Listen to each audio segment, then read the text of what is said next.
बिस्मिल्लाहिर्रहमानिर्रहीम। अस्सलाम वालेकुम। आप देख रहे हैं मन केयर एजुकेटर। हसनैन रज़ा आपसे मुखातिब है। अगर आप हमारे चैनल पर नए आए हैं तो सब्सक्राइब कीजिए और बेल आइकन दबाइए ताकि हर आने वाली नई वीडियो आप तक सबसे पहले पहुंच सके। आज की वीडियो 25% अलाउंस, स्पेशल अलाउंस के बारे में है कि 25% अलाउंस किस किस को मिलेगा, कब से कब तक मिलता रहेगा, क्या ये तमाम असातिज़ा को मिलेगा। तो इन सब सवालात के जवाब मैं आपको इसी वीडियो में दूंगा। जी, सबसे पहला सवाल ये है कि ये कब से कब तक मिलेगा। ये जो स्पेशल अलाउंस है 1 जून से लागू होगा और टिल फर्दर आर्डर यानी आपकी पूरी सर्विस में मिलता रहेगा। कुछ लोग कह रहे हैं कि क्या ये सिर्फ एक ही साल के लिए मंजूर हुआ है, एक ही साल मिलता रहेगा। ऐसा बिल्कुल नहीं है, क्योंकि फ़िनांस डिपार्टमेंट जो है वो किसी एक माली साल की मंजूरी देता है।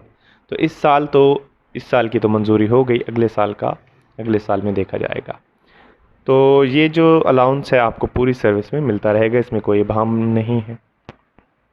और 16 जुलाई को जो तनख्वाह मिलने वाली है उसमें आपको 25% जून का और 25% जुलाई का दोनों मिला के मिल जाएंगे। हाँ जी, अब आते हैं कौन कौन से असातिज़ा को नहीं मिलेगा। ऐसे असातिज़ा जो डेपुटेशन पर हैं या विद पे या विदाउट पे अब्रॉड गए हैं, किसी न किसी इंटर्नशिप पे या एजुकेशन लीव पे गए हुए हैं, उनको भी नहीं मिलेगा। और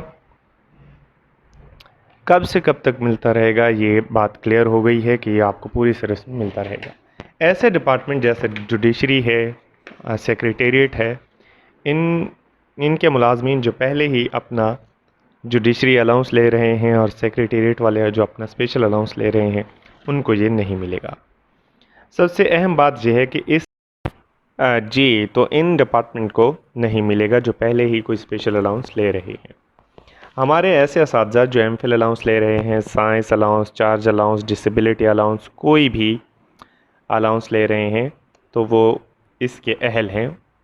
उसका स्पेशल अलाउंस से कोई ताल्लुक़ नहीं है, क्योंकि एमफिल अलाउंस आपको अपनी क्वालिफ़िकेशन और जो डिसेबिलिटी है वो आपको हुकूमत देती है कि आप माजूर हैं तो आपको डिसेबिलिटी का अलाउंस दिया जा रहा है। क्वालिफ़िकेशन अलाउंस का स्पेशल अलाउंस से भी कोई ताल्लुक़ नहीं है, क्योंकि क्वालिफ़िकेशन आप जब अपनी क्वालिफ़िकेशन बढ़ाते हैं तो आपको वो अलाउंस मिल जाता है। ये सारे वो सवालात थे जिनके जवाबात में मुझे लगा कि मैं क्लियर कर दूं। इसके अलावा अगर आपका कोई भी सवाल है तो कमेंट कीजिए और उसका इंशाल्लाह आपको फ़ौरन जवाब मिलेगा। ये अलाउंस ऐसा अलाउंस है जिस पे इनकम टैक्स होगा और आपको जब रिटायर हो जाएंगे तो तब आप इसको क्लेम नहीं कर सकते। वीडियो देखने का बहुत बहुत शुक्रिया। अल्लाह हाफ़िज़।